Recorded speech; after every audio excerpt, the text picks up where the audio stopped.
What's up, y'all? We are back with another session. Last week, we talked about mental health and the surrounding topics with that.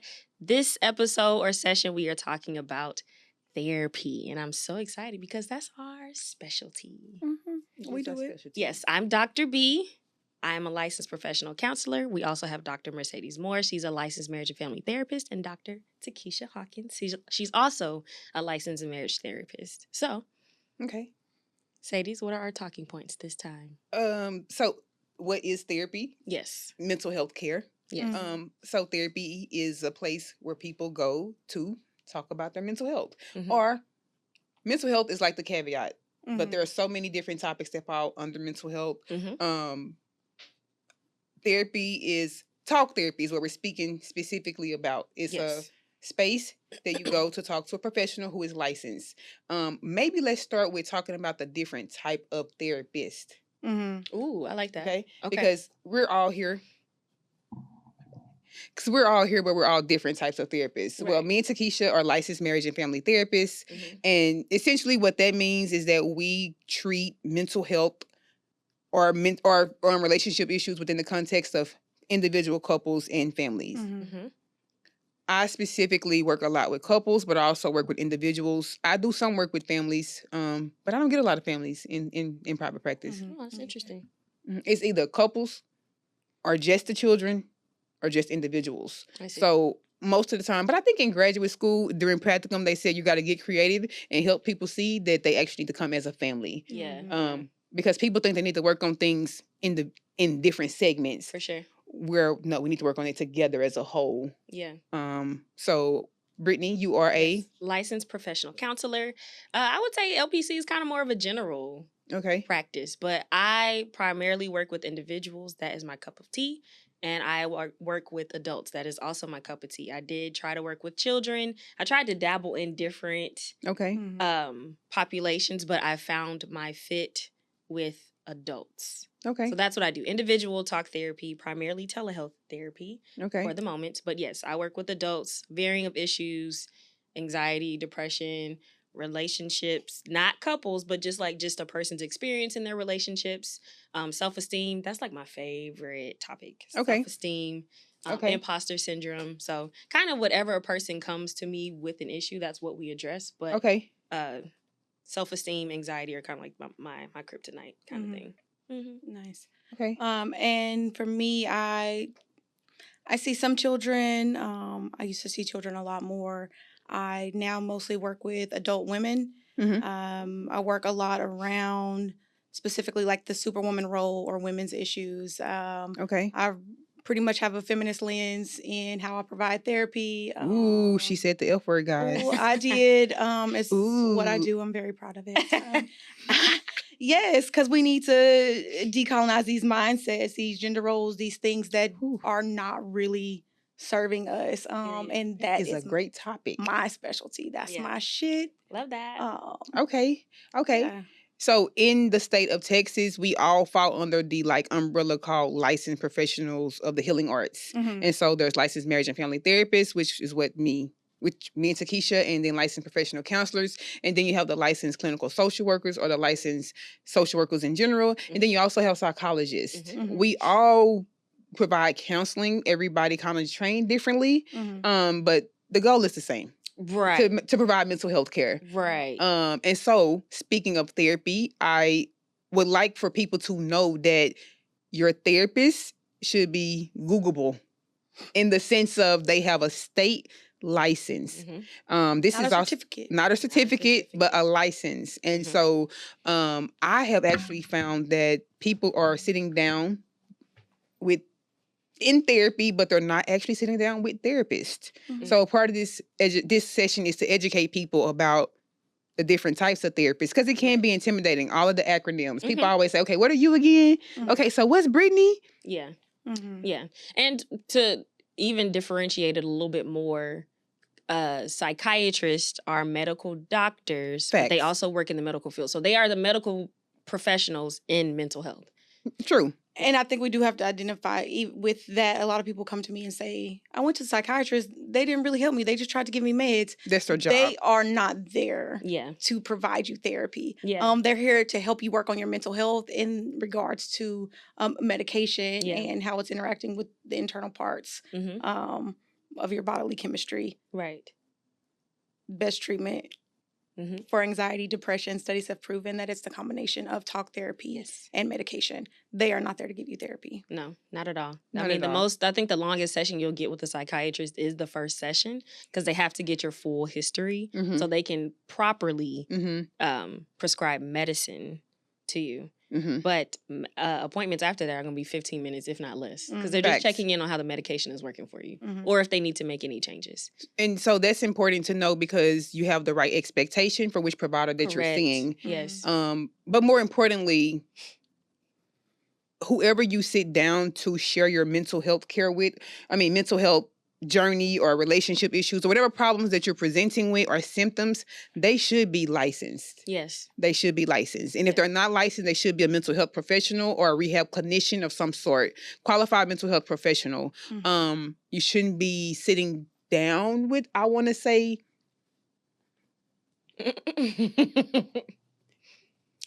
I want to say that healing can look very different and there are lots of things that can be healing. Absolutely. However, if you are looking for therapy, please do not go to a life coach and say you are in therapy. Or your trainer. That is not therapy. I'm sorry, it's not. Yeah. Or a yoga instructor. It's not therapy. It's yoga. And call it what it is. A workout is a workout. And also, some pastors sit down and do counseling, and they are not therapists. Yeah. And I'm not talking about the Christian counselors because they can licensed. Provide counsel. Yeah, because they're licensed. But it's important to, and I think that when you sit down, when you allow people to sit down with you and you call it therapy and you're not a therapist, that is stigma. Absolutely.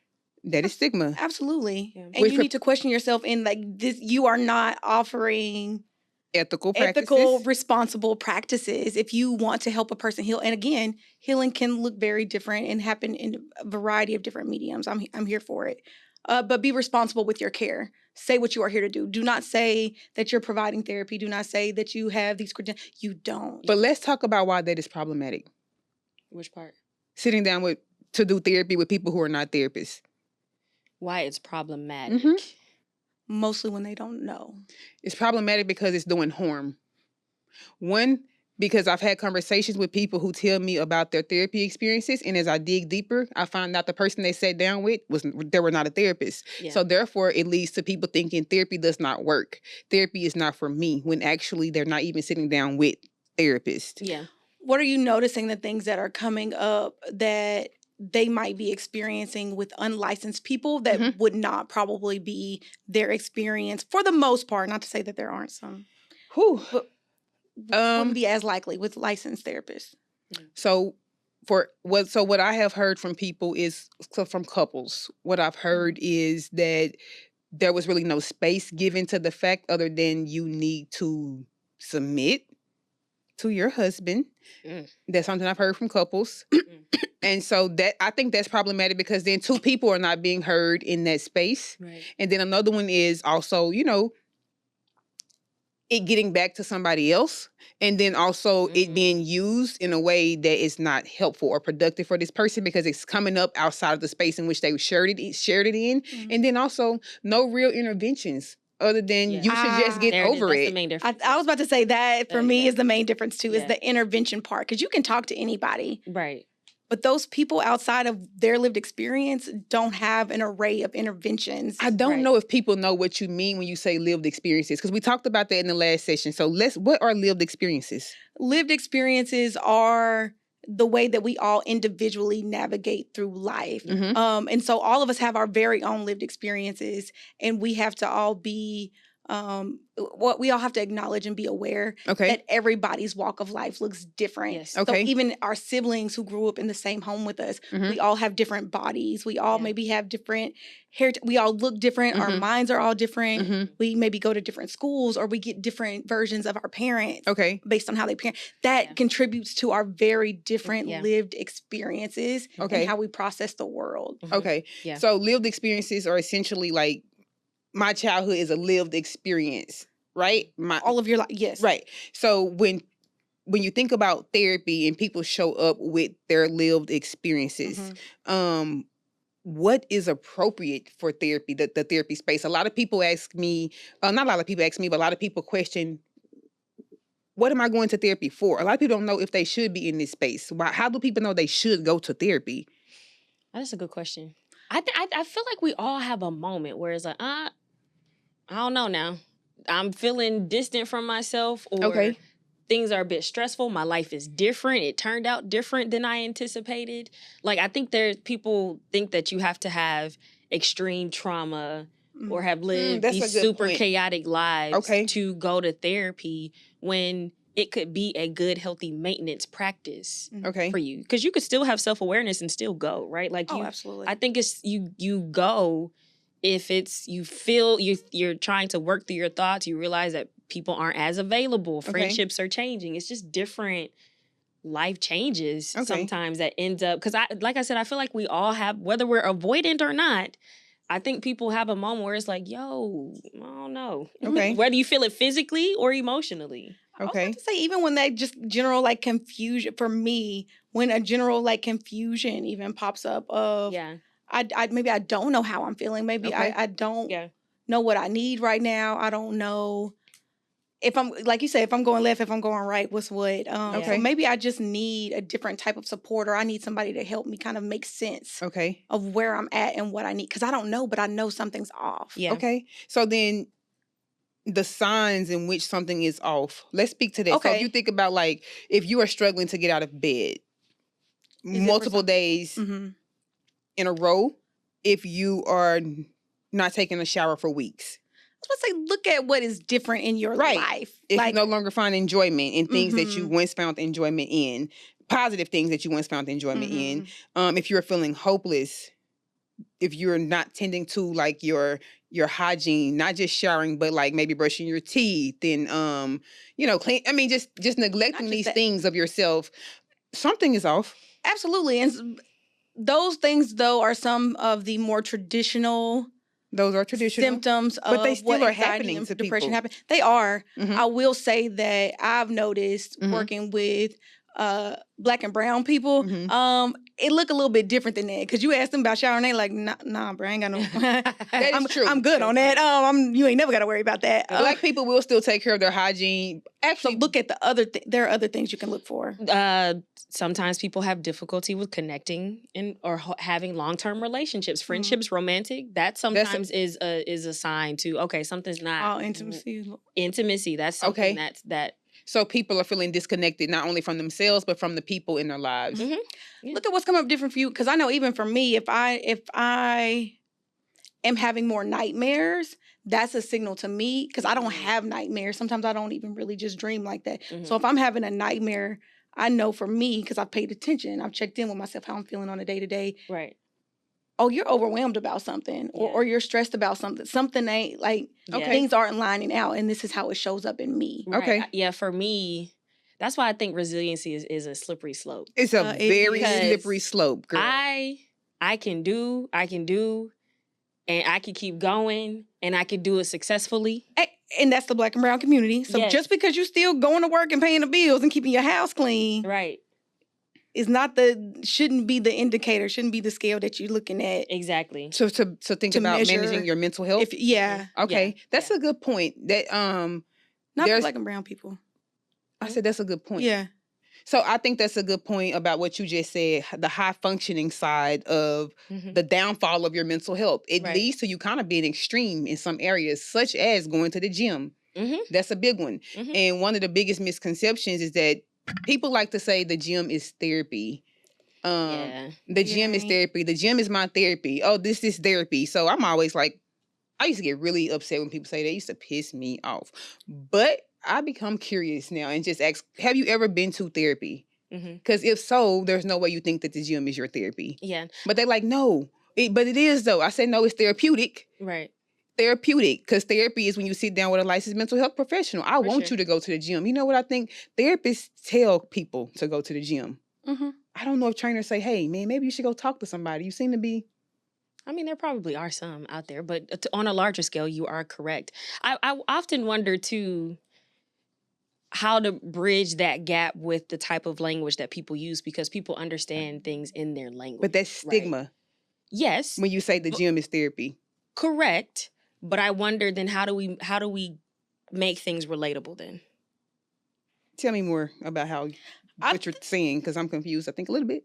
I think it goes back to kind of just what Mercedes was saying in the previous episode or the previous session of just getting comfortable talking about therapy. And I even have this conversation with my clients of, if you know this person in your life is struggling, what's stopping you from being, loving, caring friend or sibling, whatever the case might be, and just say, I've went to therapy. This was my experience. It was helpful for me. We have to normalize that's our that responsibility, it's okay. I think, as people to say something to like one that. Another, right? Absolutely. Yeah. I don't think we can change. Yeah, I don't think we can change the language. Yeah. If we continue to try to change the language, then we are contributing to stigma. Yeah, no, I don't want to change the language. I know people do what they think is their best way of explaining how they are living healthy lives, right? So, like, that's technically, I'm not saying it's right, but technically, right? That's their therapeutic practice. That is therapeutic. Their form. I want them to use the word therapeutic. Correct. That is their form of their practice, and right? It's a great practice. So it's a coping skill. We all work out. We're all athletes or ex-athletes. We know the importance of exercise for your mood. Yeah. But you can't exercise your way out of, say, suicidal thoughts. You can't exercise your way out of trauma. You just can't do it. So when you leave that gym, those things gonna come right on back. So it's a difference between the gym being a coping mechanism versus a distraction. People are using the gym as a distraction. Which many coping skills can be. Yes. Yeah. Come on, somebody. No, for real. And the reason why it's problematic, because when you use that language, people then feel guilty for wanting to go to therapy. Yeah. They feel shame because why do I need to go to therapy? They saying the gym is therapy. Not too much on that, though, because I'm over that topic. But because, yeah. But there is shame with it. Yes, shame with it. And it's two-sided. One, because therapy has its own stigma in itself. Mental health has its own stigma in itself. Yeah. But then even outside of that, the way people talk about, well, just go to church or just go to the gym, it further stigmatizes, damn, if I need this, if the gym just won't do it for me, if just church won't do it for me, that must be really fucked up. Like, it just pushes us all further and further. I dislike that we live in a world where everybody needs to go to therapy, but we are all trying to be well and trying to figure out what that looks like. And that requires us to be honest with ourselves. Speaking of honesty, when you do decide that you want to go to therapy, that is going to be your best friend in the therapy space. Honesty. Yeah. And vulnerability. Absolutely. Yeah. If you ask me how would therapy be helpful, I would say it won't be helpful if you're not honest and if you're not vulnerable. Yes. You won't get the desired outcomes. In addition to that, I think people assume that it's going to fix their life, right? Like, if you go to therapy and you continue to occupy the same environments that are contributing to you not being well, it's not going to work. And sometimes people can't escape their environments, right? That so, for true. example, we trying to teach people how to show up differently in those environments if they can't remove themselves from those environments, such as the B word, boundaries. Oh, I was thinking of another word. Hello, boundaries. Because boundaries are essential for a balanced mental health. We are childish, bro. Sorry. Go ahead. My second favorite B word. Okay, go ahead. Boundaries are essential for a balanced mental health. People come to therapy and learn how to set. That's literally the first sign that somebody knows you're in therapy, because you start setting boundaries with them. Yeah. So I love this because I always prepare clients for when they start setting boundaries. So what are ways that you all prepare your clients when they are interested in setting boundaries? How do you prepare them? Okay, that's a good one, because one, they need to be prepared.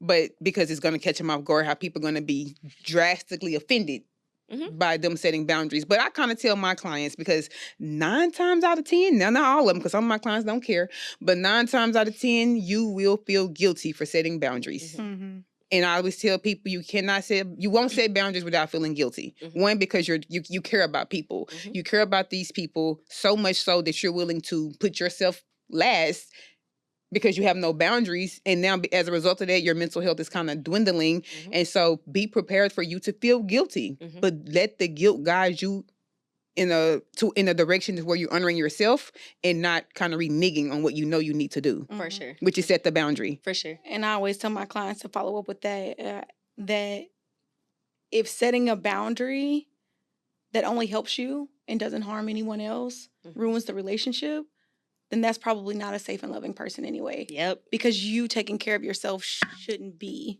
offensive. Right. It shouldn't be something that ruins the relationship. Yeah.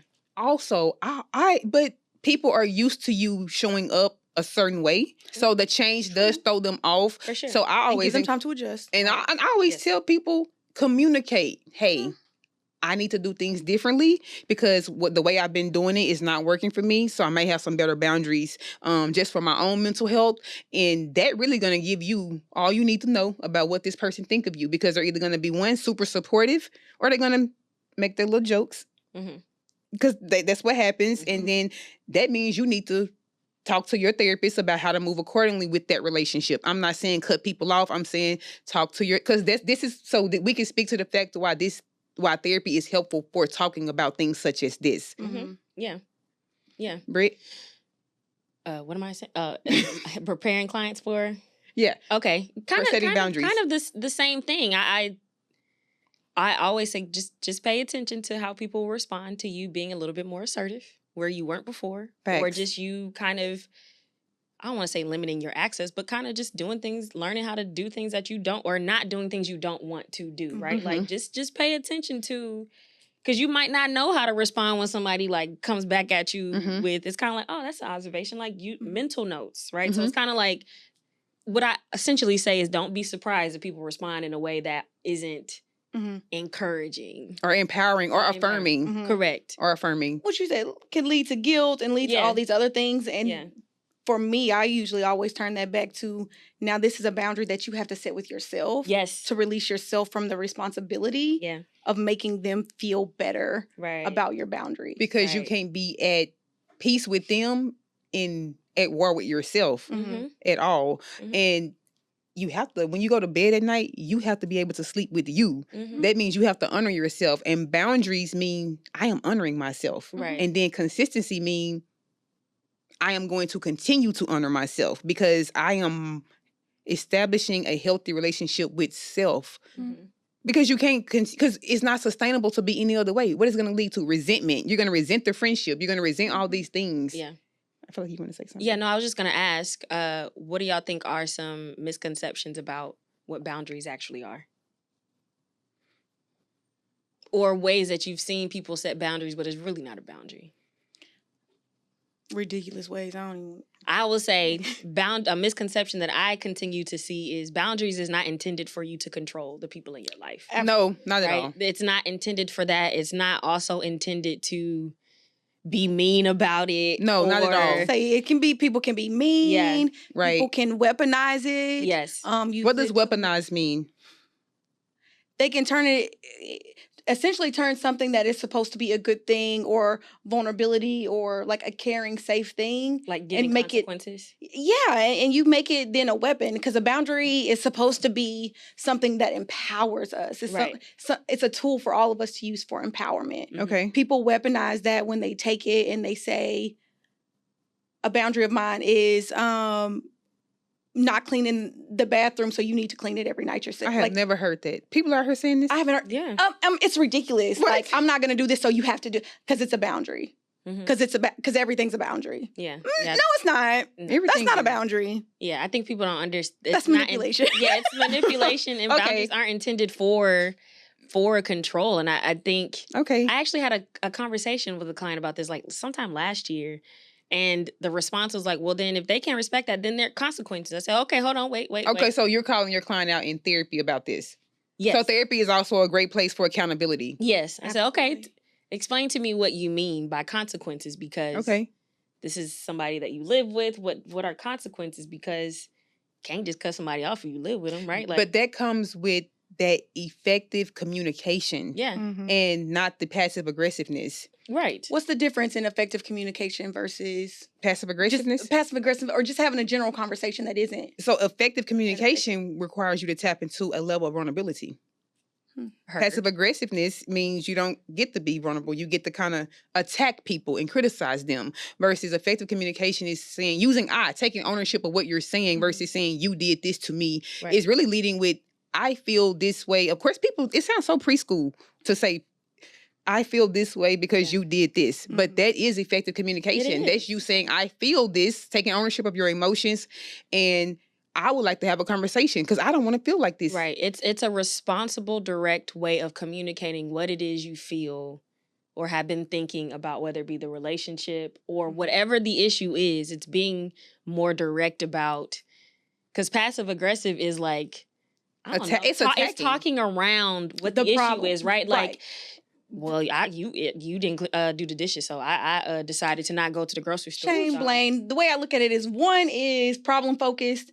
We gonna blame, shame. We gonna come up with all the problems. Okay. The other is more solution focused. Yes, there has to be vulnerability a part of it, but it's effective communication because you are effectively talking through what you're thinking, what you're feeling, and likely coming up with a way to practically address it. Versus, we both just gonna be mad. We gonna walk away from this. Ain't no solution. We gonna keep coming into this thing over and over again. So people are passive aggressiveness to me is being unclear, and you're not. And so effective communication is being clear, and being clear to me is being kind, no matter how hard it is to be clear. But that does not mean you're being hateful or you're saying things in a disrespectful way, because you can have a hard conversation in a healthy way. Absolutely. Yeah. So how this is skills. We're not talking about communication in this session, boo. We're talking about therapy. People might want to know. Okay. But that's a great topic to come back to. Therapy is a great place to get those skills for communication, and we'll definitely double back to that for sure. Yeah, because I got a few things. Because even with effective communication also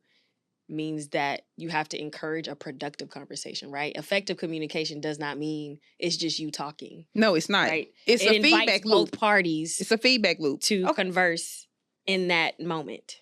So we're gonna have to come back to that one. That feel like that's gonna be a whole session. We are. Yeah, I love it. I want us to hit really quickly on what you were hitting on before of like expectations in therapy, because you also said being called out, and I think accountability in the therapy space. That's an expectation that you can expect in the therapy space, and if you don't want that,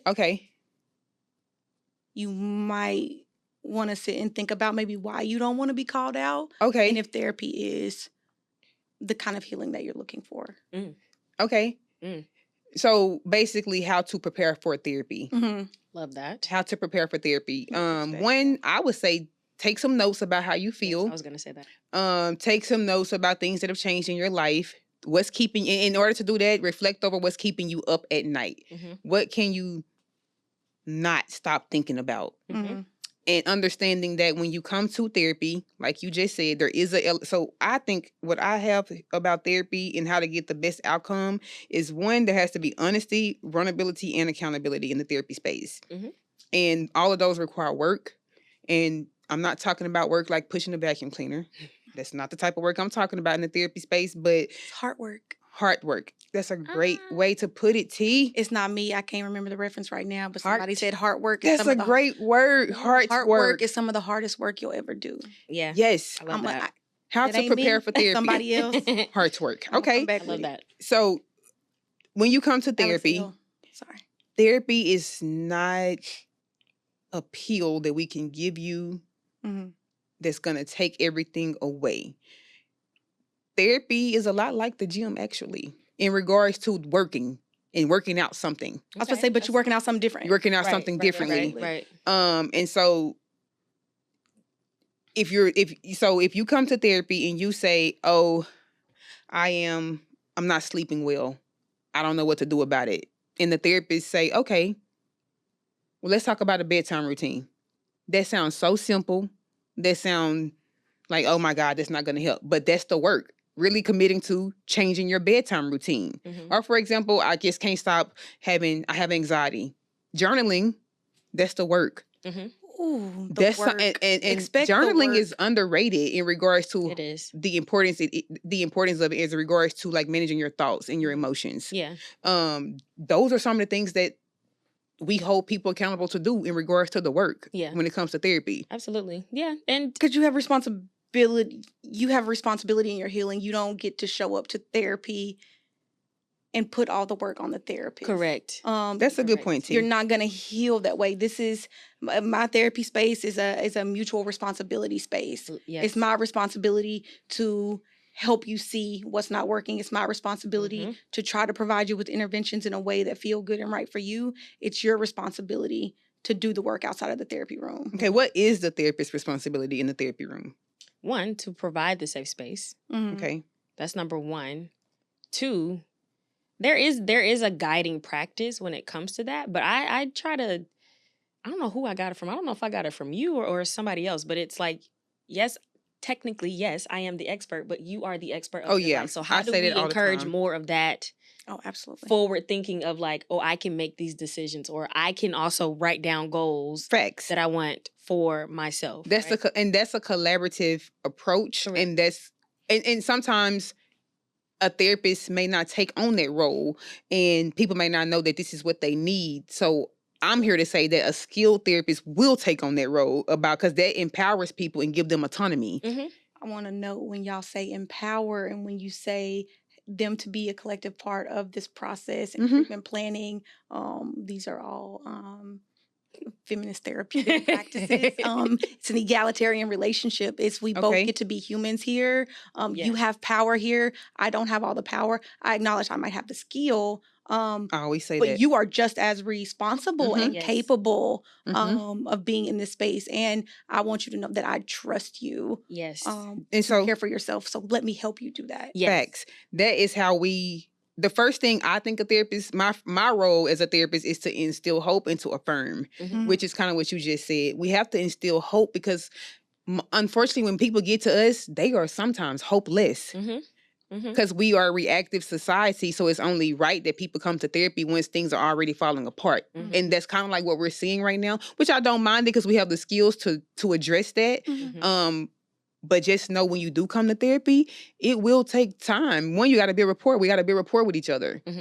One, we might not be a good fit. Right. I was just about to get to that. And I want to piggyback off of, and I'm going to come back to your point, but I want to piggyback off of what you were saying, like it's a collaborative process. With it being collaborative means you can disagree with your therapist. Facts. Right? Like and a skilled therapist is okay with that. Exactly. Because I tell my clients all the time, I don't know every single answer. I don't. No. I'm learning from you just as we learning from each other. Right? So like you don't, I say, now I don't, what would you like to work on as a result of this? People don't always know what they want to work on. I find that is one of the biggest things. That's true. I mean, as far as like after the session, based off of what we talked about, but I get what you're saying. Well, sometimes they do have thoughts and I'd be like, yes, please tell me. Yes. Or if we did something that you don't like or that doesn't work for you, because that's one of the main things I want you to work on is that autonomy and knowing that you have a voice, and what better place to do it than here. This is the greatest practice for it because it's a safe space to practice it. Absolutely.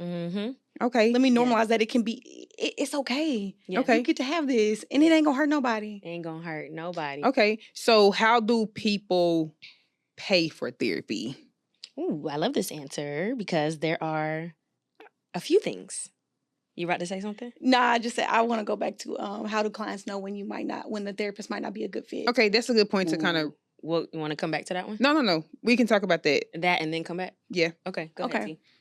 So I was going to pose a question to y'all, like what can clients do or like be on the lookout for to help them identify what therapist may or may not be a good fit for them? It just made me think about, so clients will call for consultations, especially if they have had maybe a not so good experience. So I actually had a client call me for a consultation and it's like they interviewing you. So one of them asked me, how black are you? I said, girl, I'm so black. blackly black. And I'm like, I am. I'm like, oh, we're a good fit because I'm black as fuck. Yeah. But I love that question because I'm like, you know what? I like that question. Me too. But I've also had non-Black therapists call me and ask me, is this just for Black people? Do you only see Black people? Ma'am. Quite a bit of that. I can see that because y'all's website is promoted that way, I think. No, I have all types of clients. I mean, I know that. But most of my clients are Black, but I see all types of clients. I appreciate the question because they need to know if this is a safe space for them as well. But so that asking those questions and flat out, I actually like when clients call and ask me those direct questions. For sure. I think those are going to be clients that work for me because you know what you want. Right. I think what people should also look for is like, is this person actually paying attention to what I said? Yes, and that's a big one for people. Yes. Is this person paying attention to what I said? Are they summarizing? Are we even vibing, right? It's kind of like dating, right? Like, are we vibing? Does this feel comfortable? No, but for real, like people can tell. I've had plenty of clients be like, yeah, it just wasn't there. It just wasn't clicking. They were okay. It just wasn't clicking. Right. I've had clients say that too. And I don't have feelings for a right. And I don't take it personal if you're not connected. That is always something that I put in. If at any point you don't feel connected to my process or this experience in itself, let me know. I have other colleagues that I could potentially refer you to. It's no biggie for me. Yeah, let me know what you feel like you want more or less of, because I'm gonna help you find them. Why? Okay. Because it ain't about me. It's not about me. Okay. I want you to get the care because you deserve it, and you deserve to be in a space that feels good for you. So what you're telling the people is that it's okay to go to a therapist and have a session, and then say, and you don't have to tell the therapist in the session. You can send them an email and say, hey, you know what? This wasn't a good fit for me. I really appreciate it or whatever.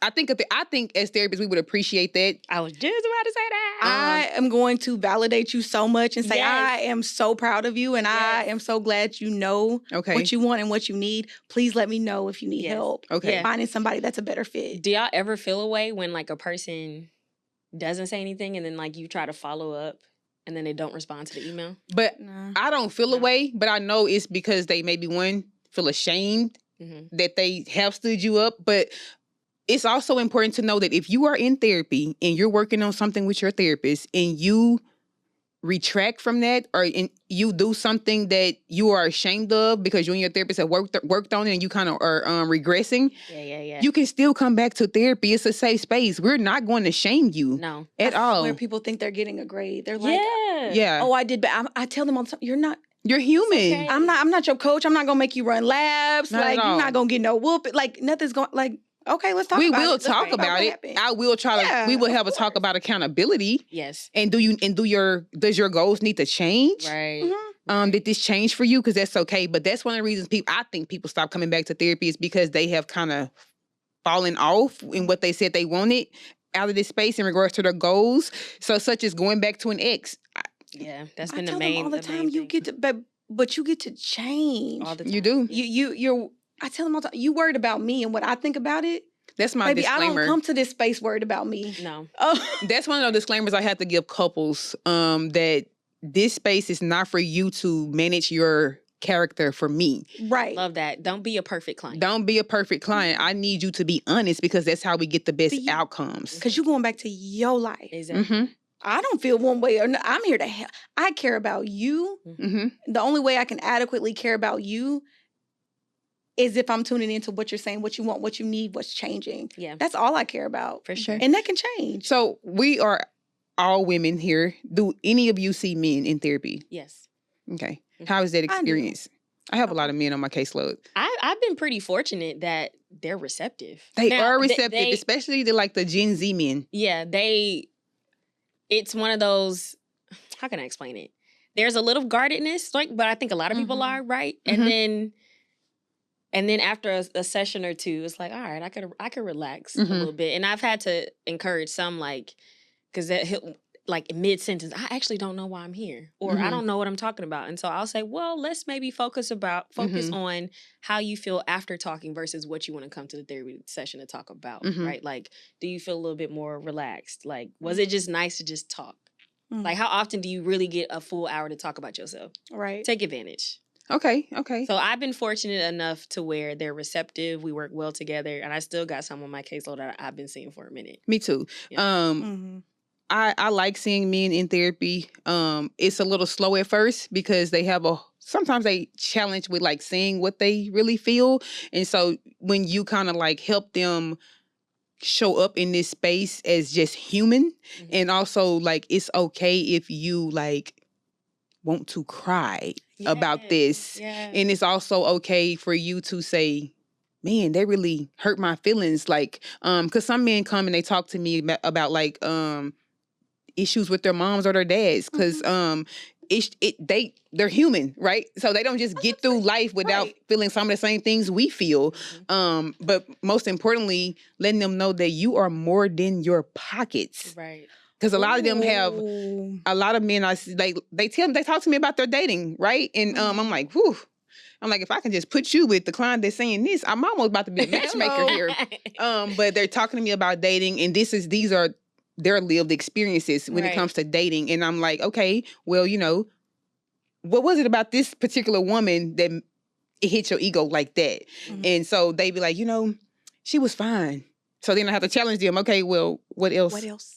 And that's when it really gets interesting in therapy. Oh, that'll get you every time. That gets really interesting in therapy with guys. So men therapy is for y'all too. Yes, exactly. Absolutely. And what you just said is the approach that I take with men too. And you're also a feminist, because that's pretty much what it is too. When you're working with men, I'm just saying, men are impacted by patriarchy too. You don't think that you get to have feelings patriarchy. Or what is patriarchy? You're only valid whenever. That's another episode for another day. But I can go, and we about to run out of time. Okay, but, we're gonna come back to it. Men are victims of patriarchy, and it is a downfall to them being well and caring for themselves. Because you get to have feelings, you get to have needs, you get to request that those needs be met in a healthy and loving way, and you are more than your ability to provide or do all of these things. Like you a whole person. Like you get to have joy, you get to feel all the things that every other human gets to feel. Yeah. And so just letting them know that can really kind of open up a whole new that for world. them. Yes. And also, we're going to wrap up this session in just a second. One of the things I learned in graduate school in my family sexuality class is that, like, people have been getting it wrong with saying the opposite sex when, you know, it's the other sex. And I'm like, because the opposite sex would mean like we're so opposite of each other that we have. So no, it's just the other sex. It's not necessarily opposite, because men are not born not feeling their feelings. They're not born not being nurturing at all. They just are encouraged. We're just encouraged differently as girls and boys. Absolutely. We're just encouraged to do different things. That's it. Chimamanda Ngozi Adichie, I think I said her name right, hit on this. Say it again. Chimamanda Ngozi Adichie. Okay. I believe it's right. We should all be feminists? Yes, and we should all be feminists. Breaks it down beautifully whenever she says, whatever statement that you make, if you can't take gender out of it and it still be applicable, then you shouldn't be saying it. Facts. So if you're saying girls do this, if you can't take this out and say people do this, then you can't just put that on. Because at the end of the day, we're all humans. We all get to have feelings. We all get to have love. We all get to be responsible for one another. Okay. Like, if we can't make it applicable to all, then it don't just get to apply to one or the other. So therapy is definitely for everybody. Literally for everybody. Definitely for everybody. Because I have seen everybody. I have too. Yes, it's for everybody. Okay. Anything you want to leave the people with about therapy and tips for navigating that space, or a decision? Oh, wait, hold on, wait. We need you. Well, I guess we don't have time because we had asked the question about like how do people pay for therapy. But we need to say that. How do people pay for therapy? So there are a few ways. You can use your insurance, right? Okay. That's a part of it. You'll have a copay that you'll be responsible for paying. That's typically a percentage of the insurance will cover a percentage, and you will cover the remainder of whatever is left over, right? People's copays vary. So copays have been about $0 to $50 on my end for people. It's been 0 to 100. Okay. Yeah. I was about to say, I've seen it up in the 100 depending on what insurance plan you have. Okay. Yeah. Okay. And then there is EAP, Employee Assistance Program. That typically comes with your job. Your job typically contracts with an EAP company. Okay. That's something that I will recommend for people who are a little bit hesitant and they're not really sure. Okay. Now, sometimes people are ready to invest in it financially, right? Okay. But that is an option for you, or you could pay out of pocket. Usually EAP is completely free for like about 8 sessions. Yes. For about 8 to 12 sessions. Yes. The highest I've seen is 12. They are free. And then you can either pay out of pocket. Okay. Or there are sliding scales that some therapists do offer. Okay, and Open Path is a great resource for people who want affordable therapy. There is this conception that therapy is expensive, and it can be if the insurance is not covering it. But that's where I challenge people to, like, did you pay attention to the plan that you select, right? Because sometimes people pick the plan based off of what would be cheaper or less that will come out of their check. Okay. So for me, I see a lot of couples. I don't take insurance for couples, but I do work with people in regards to putting the work back on them to figure out how to budget therapy into their lives. And that's a great practice for them to start working together and collaborating on how to reach a set goal. We want to go to therapy. How can we plan for it? Right. Yeah. For sure. And a lot of times people will ask, like, how often should I see my therapist? The first thing is the financial situation, right? Like, can you afford weekly? That. Yeah, me too. It's because they'll ask us those questions, like, how often do you think we should meet? And I always say, first, it depends on your financial situation, since this is your copay. But for the sake of rapport, weekly, every other week is what I would recommend. And then you can wean yourself out to monthly. Yeah. We always start with weekly, but weekly is ideal usually to start off with. I think we probably always start with the financial one first, just because we're in a risk. Important to us. Yeah. That we're not here to stress them out even more. Not at all. We want it to fit in your life. We want it to look right, feel right. Okay. For your life. So okay. Yeah. So we hope this session will help aid you in making a decision on whether or not you should seek therapy, or make you reflect over if you need therapy. Absolutely. Yeah. Okay. And feel free to comment on our Instagram if you have any questions about resources and things like that. We can certainly. And the Instagram is Sisters in Therapy Pod. Yes. All righty. Go love yourself. Go love yourself. Go love yourself. Thank you, guys.